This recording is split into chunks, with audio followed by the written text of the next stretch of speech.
Okay, so welcome everybody. So today I've got the pleasure of interviewing Dr. Jeff Anzalone, and this is going to be a really interesting chat. I've never talked to anyone in his sort of position. So Dr. Anzalone here, he's a periodontist in the U.S., runs a very successful practice, but he's really passionate about generating passive income, real estate investments. And as we've grown our list of dentists and clients that we work with, a lot of them are, we're starting to see like they're really interested in finding ways that they can grow their income without having to be dependent in working in the practice, day to day. Because what happens if you get hurt? What happens if you want to take a month vacation to relax?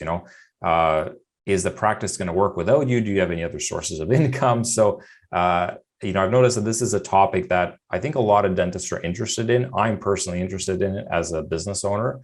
So Dr. Anzalone, thank you for taking the time. I think this is going to be a really awesome conversation. I think that attracts a lot of dentists.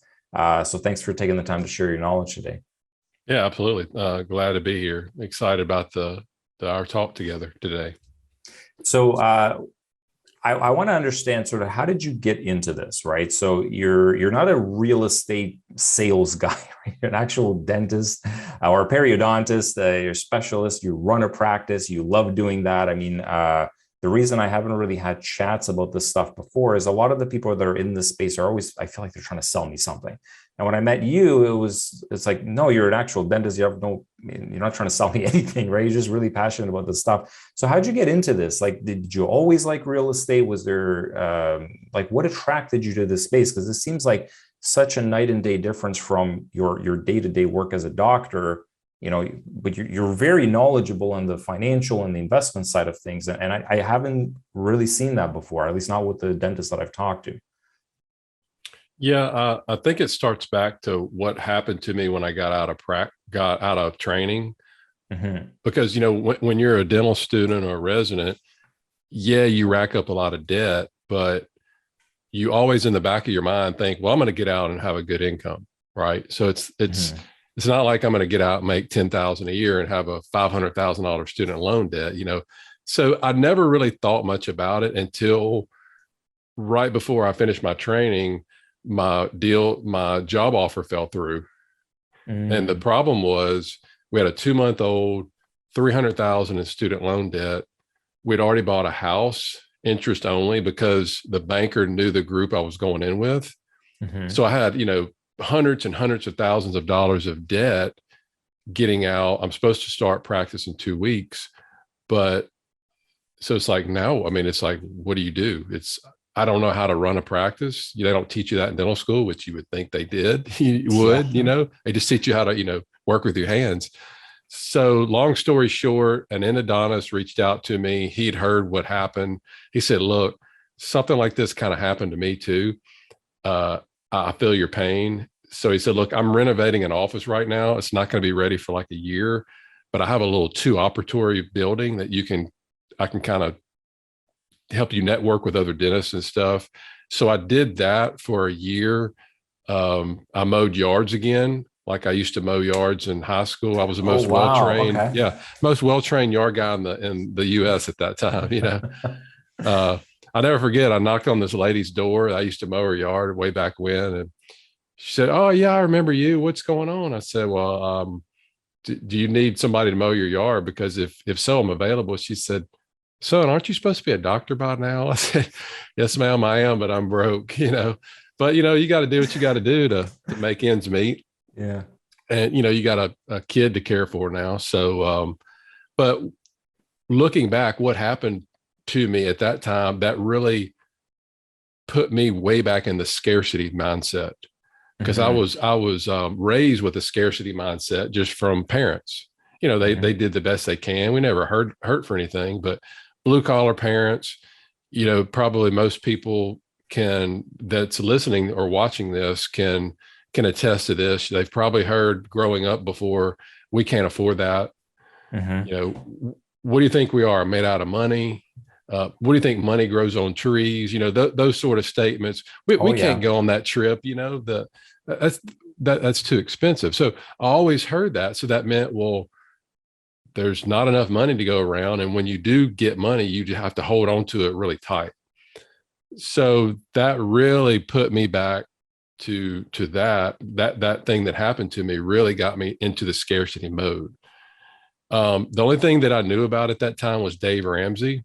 Mhm. So I had been listening to him. So that was where I got my financial advice back then. So I've just followed his steps, listed out all the debt, smallest to largest, did the debt snowball. Took me about 7.5 years to get out of debt, paid off the house. And then it was kind of like, all right, now what? So didn't really know what to do. I just kept, doing money in my retirement account, this and that. But it took to go, when you asked me about real estate, it took going snow skiing. So we went snow skiing in Colorado, got off the lift, kid cut in front of me.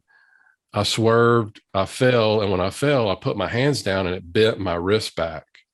Oh, And wow. Okay.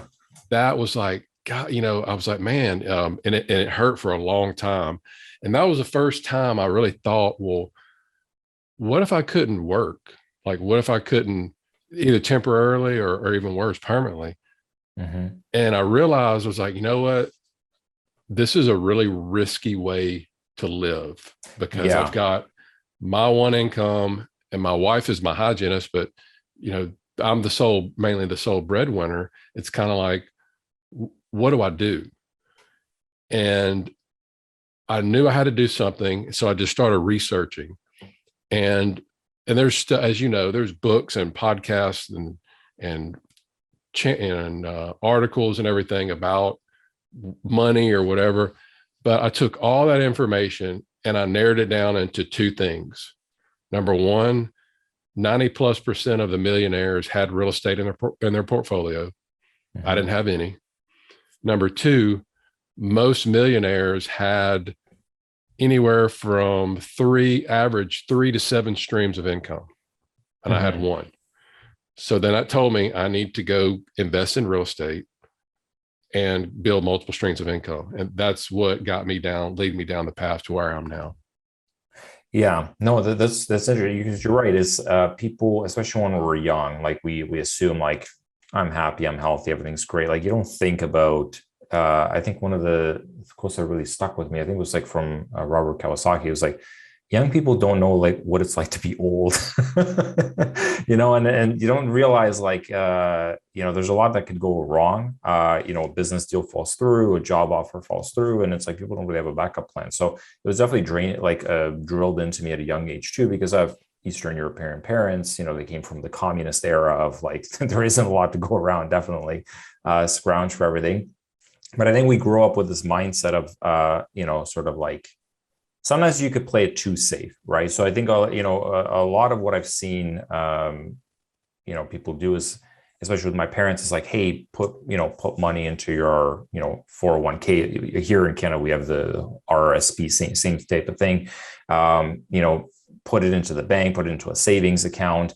Because my thinking is like when I think about real estate, the first thing that pops to mind is like just the other week we were with a couple of colleagues having a little poker game, and one of them had a house with like some tenants talking about how they can pay their rent on time because apparently they got scammed by somebody and then they didn't have the money. And then another guy chimed in. It's like, yeah, I bought this bar. And, after we closed the deal, the tenant disappeared. And I was like, what do you mean the tenant disappeared? It's like, well, he was like the friend of the guy who owned the building, and he was like paying him to pretend like he is an active tenant. This is a very positive cash flow business. So I bought it, and then the guy just disappeared. Right. So I'm hearing all these horror stories, and I'm thinking it's like, I don't want to deal with any of that. Like I have so much on my plate. It's like I want to buy a house and then some guy steals my copper pipes, right? So help me understand, because as I've read your stuff, I started to realize like the type of real estate you're talking about isn't finding some rundown house and then spending your weekends fixing the plumbing, right? Like you're doing very different stuff. So how does it work exactly? Like help me understand, like if you're trying to invest into real estate, you don't have to necessarily be active in painting the property, right? So how does it work exactly? Yeah, I started this back in I think 2014. Mm-hmm. And the only way that I knew about real estate was about like what you just talked about. You go buy a single family home, you go buy a duplex, you stick some people in there, when they knock a hole in the wall, you repair it, you kick them out, and move on. So I was willing to do it because I wanted to do what was right for my family. And I'd heard about this dentist, Freedom Founders guy, David Phelps, and he was teaching dentists about real estate. He was in Dallas. I'm 4 hours away. I said, hey, I'm going to sign up for his meeting and I'm going to go. And I went, and it really opened my eyes because we didn't talk anything for 2 days about, quote, active real estate investing, which is what I only thought there was. It was all about passive real estate investing. And there was like 6 to 8 different ways that dentists, and there was like 80 or 90 dentists there, dentists and people could continue to work, because I think that's the most important thing now. That's our biggest wealth generating tool, is our income. When you start taking your time away from that and doing other things, then your income goes down, because the more money you make, the more you can invest. And that's one of the reasons why I wanted to revamp my website, and I got you guys to do it, because I've seen how many people you've helped, because the more money that the website and the practice can generate, the more I can turn around, invest, and then replace my income with passive income. So that opened my eyes to, hey, I don't have to deal with tenants. I don't have to deal with busted water heaters. I can figure out different ways. But the thing that I didn't like was, it was a lot of money, and I think it's even more money now to join. Like, it's like $100,000 a year, I think, to have access to the different deals he has. But it also just to get pitched the deals. What's that? Like just to get pitched the deals, like just to have access to the, wow, that's really, that sounds crazy. Yeah. So he has this network of people, and if you want access to it, you got to pay to play. But what it showed me was, well, if all these people are here paying all this money and they keep coming back, then obviously they're making money. So there's got to be something to this. And that's what got me going and start looking at the one that I like, was the real estate syndications, which is nothing more than a group. So there's 2 different groups. There's the general partner group. That's the people that put the deal together. So let's use an apartment building as an example. Yeah. So if I want to just go out and buy an apartment building, or you or somebody else, it would probably be too much money to take on our own, right? Yeah. So let's say it's like a 200 unit, $15 million apartment building. Well, these groups, these general partners, they go out, they find the deals, they get the financing, they manage it, they run it, they do everything. And the only thing that the limited partners or the passive investors do, like you and me and whoever else, the only thing that we do is provide capital for the deal. Most of these deals are $50,000 to $75,000 minimum, which if you were to go buy just a single family home, it may be 200 grand or something now. I mean, you'd have to put down probably about that much as well. But you put this money in, and your only job is to cash the quarterly check, or make sure it hits your bank account if it's direct deposit. And that's it. And what happens over time is, the more that you do, and and you get tax benefits, most of this money is tax free, because of, the depreciation that you can get from the building.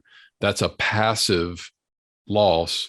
Passive loss can offset passive income. So think about it. If you got $1 million in a mutual fund, and you want to pull out 7% a year, that's $70,000 a year. Well, you're going to be taxed. You're going to have to pay a capital gains tax on that, right? Yeah. Plus, more than likely, as of right now, your $1 million mutual fund's probably way down. So it continues to go down. Yeah. Plus, you're drawing down. If you have $1 million in passive real estate syndications, it's paying you, let's just say 7%, $70,000 a year, tax free. You don't pay capital gains. Plus, that $1 million, guess what? It's going up in value. It's appreciating. So the bottom line is, you don't ever have to worry about you running out of money, which there's so many dentists right now in my area, and I'm probably in your area, that are still working in their 70s and 80s because they they don't have enough money. They think they're going to run out of money, or they don't know what else to do. So that's what really sparked me to start educating other dentists and physicians about this, because I think it's real important. And I just share my journey, on my website, debtfreedoctor.com, about what I think people should know that are thinking about getting into this. Yeah, the one thing that really attracted me to you and to do this interview was the fact that my feeling is like this real estate world is filled with, I mean, any industry, it's like with a lot of hustlers and a lot of like gurus and a lot of, that kind of stuff. So in your case, you're somebody that's like, you're still doing dentistry. Like the motivation truly is like, how do you get out of debt? How do you build passive income for security for yourself, your family, and that kind of stuff? So, maybe I have a tinfoil hat on, but my feeling was always like, a lot of these financial companies, they try to go after dentists because like you have to be an accredited investor to invest in some of these deals, right? Like there's laws in place that try to prevent people from like losing their money, right? Because maybe 50K is all they got, right? They don't have a high paying job, right? So what if they, I don't know, inherited some money and they put into a really stupid deal? So dentists very easily get that, accredited investor status, but not because they're really smart with investments, right? Like, because they just earn a lot of money, right? So I felt like people look at them as, it's like, Dr. Moneybags here, let's just go after him and pitch him something, right? Is this true? Like when you were evaluating deals, like, is this a real concern dentists should have, that it's like, like people are trying to come after you and like pitch you something that might not make sense? Like you're actually investing in these deals. You're not selling deals. Like you're putting your own money in and you're just teaching people. So did you find when you're doing this research, when you're trying to find deals, like, yeah, there's definitely some deals that like these don't make sense. What's your thought on it? Like, am I just crazy, or, do people really try to like rip off dentists? They look at them like they're just filled with money, so just go after those guys. Yeah, I think every dentist that's watching this can attest to that, because it seems like when we first get out and practice, that first couple of weeks, like all the insurance people, financial people, salespeople in town, I think they text everybody, "Hey, there's a new guy here. Is a sucker. Let me take him to dinner. Let me take him to lunch," because they know, if they're the first ones to us. Talk about a financial advisor. If a financial advisor can get their claws in us first, that first one, and we hire them, then the likelihood of us firing them and getting somebody else down the line is low. So they know that, then they prey on us. I think, I've been screwed a lot of times from these different people. I'm sure people listening to this have as well. Yeah. It's not going to be the last time I've been screwed, because I put my, trust in people, but the more that I learn and know, the less I lower my risk. But yeah, I definitely think that they see us as, quote, prey, and definitely.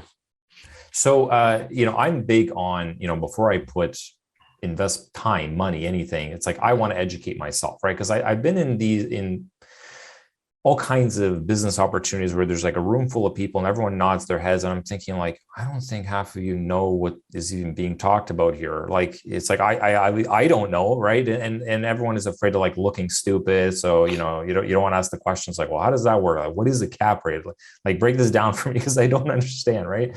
So if you're a dentist and let's say it's like, okay, I love this message. I don't want to have to work in this practice when I'm 70 because I ran out of money. But I want to learn more about this stuff.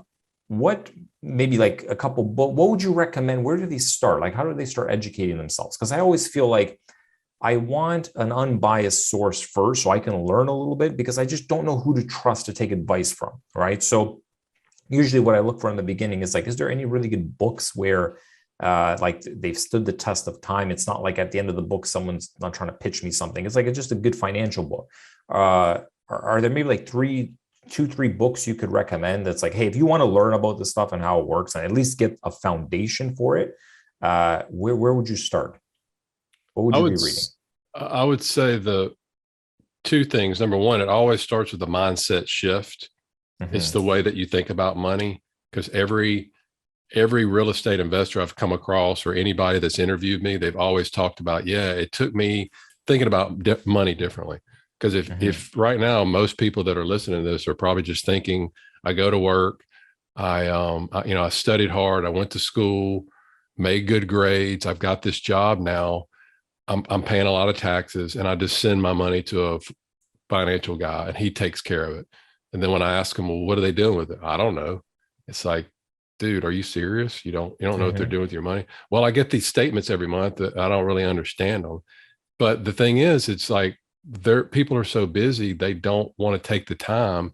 But I'm like, that is the most important thing, Yeah. is why are you going to work every day? Yeah, you want to go provide value to patients and this and that, but it's inevitably to make money, not to lose money. And then you Mm-hmm. want to have money that that's going to work for you in the future. But we're all of us are just geared toward trading our time for money. And if they knew that there's unlimited supply of money, just look at our government, they print it all the time, but that's a very limited supply of time. You can't Mm-hmm. get that back. So to answer your questions about the resources in the books, 99% of the people that I've come across, they've always stated it always started with reading Kiyosaki's book, Rich Dad, Poor Dad. Mm-hmm. And then I think for me, even more important was his follow-up book to that, The Cash Flow Quadrant. Because Yeah. if you read that, you're going to feel like you've been duped. And that's what we've been duped, because it talks about the four different quadrants of how we make money. Mm-hmm. And, we either go from an employee, for dentists, we're either employee or we're self-employed. And I thought from going from an employee working with that endodontist to now being self-employed, I was the man. I wasn't going to have to answer to anybody. Nobody could fire me. Well, I guess my wife came in, she could fire me, but for the most part, Yeah. I write the checks. So, but when you look at how he explains it, it's like, dude, you're nothing more than a glorified employee, because if Yeah. you're not there in the practice, you're not making money. Mm-hmm. You're trading time for money, and you're Yeah. taxed the most and this and that. So that's It's part of not the really a quad. business. Yeah. People don't Yeah. realize what the difference between business and self-employed. Like, it's like, oh, I have a company. It's like, why? Because you have a logo. Like, that's not how Yeah. the business works. Yeah. But And then but the like learning goal, what investors mean. And I love that book. I thought it definitely opened my eyes to, it's like, you're a freelancer to, like, you're just an employee really, at the end of the day. It doesn't work. Like, the businesses function very differently. yep. But his goal for us is to get us from the left side of the quadrant, which is the employee or self-employed, which he calls the poor side, and they're paying, the trading time for money, and they're most highly taxed individuals, to the Mm-hmm. right side, which is the rich side, which is the business owner that has systems in place. Like you've got these systems in place, people working for you, that you don't have to be there to make Mm-hmm. money. The business owner and the investor, and that's what my goal is, to educate dentists and physicians, to get them to be investors, passive investors, where their money's working for them. And I speak with two different types of dentists every day on the phone that come to my website and they schedule a call. They either, number one, they're burned out, they hate what they do, they want to Mm-hmm. get out as quick as possible, or number two, they like what they do, they enjoy it, they don't want to retire early, but they want to be able to work on their own terms. Yeah. They want to have options. They want to, if they want to retire at 50 or earlier, or or 70 or whatever, but they don't have to keep working. And having passive income, having these different income streams coming in, allows them to do that. So right now, so to help everyone understand, so you have a lot of really good content on the YouTube channel, on the website, the debtfreedoctor.com. I've read a lot of the blog posts, and it's quite interesting. Like, it's very in depth. You break down a lot of like financial stuff. Like, here's how the math works. Here's how the legal works. So right now, what do you have a group of dentists who like you guys invest together into different deals, and primarily you're reviewing the deals, you're breaking down the math for everybody, you're helping them understand this. So what are you guys investing in now? Like what's working well now? What do you think is going to be a big thing over the next like 5, 10 years? Because like we talked about, it's not buying a single family home and then go and fix the plumbing because the boiler broke. Like that's not investing. I have plenty of colleagues who own, one or two properties like that. It's like you're not retiring rich. Like you have more headaches than I do, and you make less money than I do. So when you guys are doing these bigger deals, what kind of stuff are you investing in? What are you buying? Um, the number one most important thing in these deals is the sponsor. It's the group. And so they know what to invest in, where to invest. Just to give you an example, during 2020, when everything shut down with COVID, who would have ever thought about, something like this happening to where people can't pay their rent? But luckily I was invested with groups that were smart enough to know they only invest in quote landlord friendly states where, if people don't pay, they evict them. If you would have been invested in California or New York, you'd probably still not getting paid right now, So, Right. So going with different sponsors, they know where to invest. They have a why. They're dialed in, and the majority of them, they have their own niche. Like for instance, there's some people that all they do is self-storage.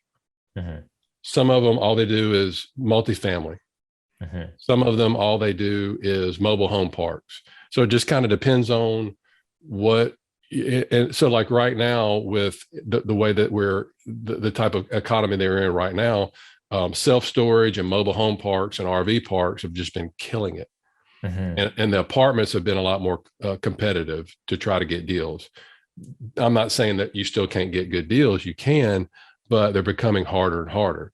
So you almost want to find that new thing that a lot of people don't have their eyes on. Because I guess like self-storage, I know years ago was like a very new thing, like investing in that. But now today, it just feels like a lot of people talk about that. And you're right in that like RV parks, I've started seeing a lot more mention of like, in this sort of investment world of like these are actually really good investments because you're buying a piece of land that already has all the plumbing set up, all the infrastructure is already there. You could do so many interesting things with it. Like, some of them turn them into like glamp sites and, that they sell or like little tiny homes where you're selling them for like $300, $400, $500 a night because it's a really fun experience, right? It's like it attracts all the people from the city that, have the money to pay for like a quirky, experiential kind of, stay. So you're saying is like it's important to find the right groups that are kind of they're creative, they're on the leading edge of like what the next big things are going to be. Yes and no. It just it depends on. You need to start with what you want with like your risk tolerance. So let me give you an example. I've got 2 teenagers, and I'm more risk averse. So once you figure out what's best for you, then that way you can filter through all the different types of deals. I'm more risk averse. So that means I typically stay away from new development. Like, hey, we're going to build something. There's no proven track record. I want to invest in something. Let's say a self-storage facility. It's been there for 10 years or longer. It's 90+% occupied. Here's the amount of money that it's been making for the last 10 years. Here's some different improvements that can be made. Here's the different areas, self-storage in the area that are charging more. So we know that we can, so it's already cash flowing. So I know when I put my money in that, the likelihood of it continuing to make money, it's going to work. Now, those are typically a little bit lower as far as the performance, but less riskier. But if I'm single and, I have no cares in the world, then I could do more risky things that it doesn't matter if I don't, if I lose because, I'm single and I can do that. I make a lot of money, but I'm not married with 2 kids. So you need to kind of get your financial goals or the different types of deals that you want to do, and then only pursue those. So And that's the kind of deals that I provide for my group, or those types of deals. okay, so more on the, you've got you're married, you've got some kids, you've got some obligations. You can't just like, let's invest in a weird tent business or something bizarre, right? It's like maybe it'll work, maybe it won't, right? Right. So if you're, let's say you're getting out of school, you're, $5 million in debt because you bought a practice as well. What's sort of the game plan? Like, do you just live off ramen noodles until you pay off your debt and make a little bit of money and you have, 50, 100K to put into something? Or do you do a mix of, investing or both? Like, how does it work? Because I remember, you mentioned the Rich Dad Poor Dad, and he had this game, this board game that I love. Like, this is how my wife and I learned more about investing. It's called Cash Flow, right? So you for those who've never played, it's a really fun game. It's a really good thing to teach kids about like how investment works. So you pull in professions, right? Like, yeah, so sometimes you might be the plumber, sometimes you might be the receptionist or the engineer or the doctor, right? Initially, when you draw a card and it's like, oh, you're a surgeon and you make like, $300,000 a year, and it sounds really impressive, right? But then you realize, yeah, but you also went to school for a lot longer than everyone, so you don't actually start earning income for much later in your life. There's also a lot of debt. There's also like, it's, if you don't play your cards right, the plumber's making way more money than you in the long term. Like, it's, you have a good advantage if you're smart about it.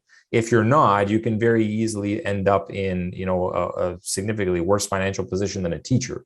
And you see this with dentists, like they get burnt out. A lot of them are, like, I was shocked when I learned that like the divorce rate, suicide rate is insane with dentists because it's so much pressure, right? So help me understand, like, if you're just out of school, you got a bunch of debt, maybe you got your first little practice, right? Do you buy that building, like work off your debt, maybe buy that as your first investment, or do you start putting money into deals? Like, how would you do it if you had to do it again? Yeah, that's a great question. And the way that I answer that is I always revert back to the word personal finance, because it's personal. Everybody's different. Um, what's right for me may not be right for somebody else, which is one of the reasons why I'm not too big on financial advisors, is because they only push one thing. It's like, you have to do this. There's no other option. You have to do a 401k, and that's it. But what if somebody, like you said, what if somebody's in a ton of debt but they're pushing the 401k? So I think it just depends on your situation. But if I were to go back again, looking at what I've done, I still would have. Well, I think dentists make enough money to where we can do both. We can pay off our loans quicker than normal, but we can also invest money, have some money to invest too. So I would, any type of student loan or something like that, I would pay it off. If it's a 30-year, pay it off quicker, maybe like 10 or 15 years, something like that, double the payment or whatever. But then I would do, and I get this from Grant Cardone, I would do everything that I can to save up $100,000 in an account. Because people I see online on these forums, they're like, I got $5,000 or I got 10 grand. What do I put it in? This and that. It's like, who cares? What, if you got 10 grand, what's the difference between making 5% or 10% on 10 Yeah. grand? $500 or $1,000. What is that going to do? Nothing. So that's why he says, scrimp and save and do everything you can.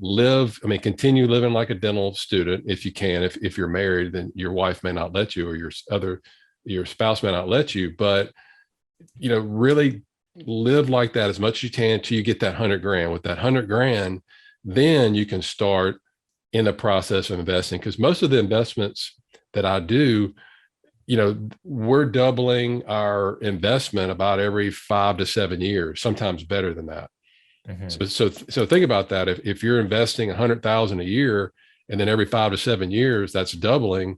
Well, once you get to year 6 or 7, then that 100, even though you're putting 100 away that year, that original 100 now it's turned into 200. So now you're putting away 100 plus 200. You're putting away 300, and then it really starts to snowball. And that's where I'm at in my career right now. I'm about Been doing this for about 6.5 years. So all of these original deals are starting to sell, and it's starting to snowball. Because I guess there's a timeline to them, right? Like when they're buying into a property, like let's say you're because you have a group of investors, you're buying a self-storage unit, you're not going to hold it on to it for 30 years, right? Is that usually the lifespan of it? It's like some 3 to 5 years, or like how long do you guys stay in these deals before they cash out? Or I guess does it depend on like maybe the market's good, let's sell the property, or how are they structured? Yeah, it varies. It's anywhere from sometimes 3 to 5 years, sometimes 10 years in some of these funds. But let me just give you an example of one that is kind of the typical average one that I've been in. Okay. Apartment building, 100, let's just say you put $100,000 in it, but they're going to project to hold it for 5 years. Okay. So during that 5-year time period, they're going to pay you a return every year, is typically quarterly. Let's say it's 6%, which is on the low end, but let's just say it's 6%. So you're getting off that $100,000 investment, $6,000 a year quarterly. So divide that by 4, whatever that is, 1,500, tax free, because of the depreciation they get from the building offsets that.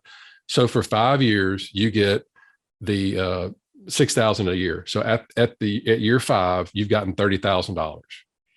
Okay. So if they sell, then you've got your 30 grand plus you get your initial investment back 100. Then, and like I said, most of these deals that I invest in, I try to get as close to double my money as possible. So you got 130 back. So they're projecting you getting around $60,000 to $70,000 profit from the sale. So that's how that $100,000 turns into 200 over that time period. So then when you average it out, if that's a 5-year hold, then your average return, which is IRR, internal rate of return, it's 20% a year, right? Because you've had it for 5 years, you've doubled it. So that's a very simplistic way to look at it. Some of these deals I've had go full cycle in 2 years when they were supposed to be 5. Some of them longer. So, but I think if you do this long enough, you're slowly and surely, it's not like a get rich quick thing, but you're slowly and surely, you're replacing, you start off and you're already starting with the end in mind. You're replacing your dental income versus what the financial advisors want us to do. You have to work until you're 60 or 65. There's no other option. You can't even get to your money. Or if you want access to your money early, they're going to charge you a penalty and taxes. It's like, dude, it's my money. So that's what I would have done differently, like that.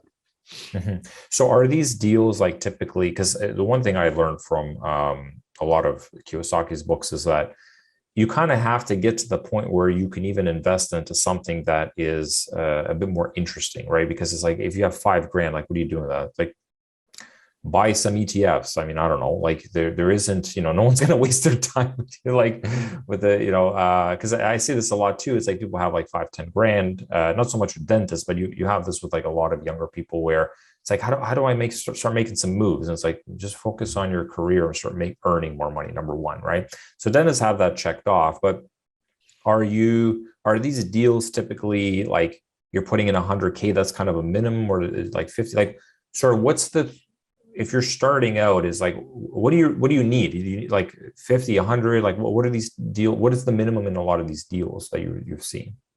Anywhere from 50 to 100, 50, 75, 100. I'm seeing them go more up and increase because to think about it from a dental standpoint, would you rather see less patients and make more money? So that's what they're doing. They're having less investors come in, and they're raising it up. So they don't have to have much paperwork and all that kind of stuff. And they're becoming more and more popular. And so they're able to pretty much charge whatever they want, but not really charge, but raise the investment amount. So for anyone who wants to kind of like understand this more, learn more, I guess probably the best place is you have a site, the debtfreedoctor.com. I've read a lot of this stuff. So I like I said, usually I'm very skeptical with any financial people, like anybody who's coming to sell me financial advice, especially like you said, it's like I get calls all the time for, financial advisors and whatnot. So when I read your stuff, like you really do go into a lot of the math, a lot of the examples. It was quite interesting. So is that the best place to start? Like it's like go there, start reading, start educating yourself. Because I can imagine like you probably don't want to get calls from people that like don't know anything either. It's just like a waste of time. Because you're still periodontist, you're still working, right? So how did walk me through what should, if somebody is in this position, they want to start learning a bit more, they want to start maybe doing some investing, where do they begin? Right. So we got the good books. So Rich Dad, Poor Dad, Cash Flow Quadrant. The one thing I think those books aren't going to teach you is, I mean, they're written a long time ago. So it's like, if they wanted to start learning about like, well, what kind of investments actually work today? How are these deals structured today? Not 30 years ago. Like, how, is that when they start reaching out to you, or what are the next steps? I have a passive income guide that I've put together on my site, debtfreedoctor.com/free guide. Or if you just go to debtfreedoctor.com, it's on the homepage. And once you sign up for that, it's about 8 to 10 pages, a little ebook. It walks you through and it gives a couple examples about what we've been talking about today, the passive income creation, replacing your income. And then you'll start getting a few emails about what it takes from, being a dentist, starting from where you are, just starting the basics and learning. And along the way in those emails, I'll provide resources like other articles, some YouTube videos, because I want to take somebody from where I was before that didn't know anything about this to getting to the point where you can invest, have enough knowledge to where you can invest on your own. Because I don't want to put somebody in the position of being like, you just giving your money to a financial advisor and you don't even know what they're doing with it. So with this, you're in control. I want them in control because that's how I want to be. I want to be educated enough with that. So I would start with downloading that. Probably the best book for real estate syndications is one called The Hands-Off Investor by Brian Burke, Burke. You can get it on Amazon. Very, very detailed book, but it's the best one out there that really breaks down pretty much everything you want to know about syndications.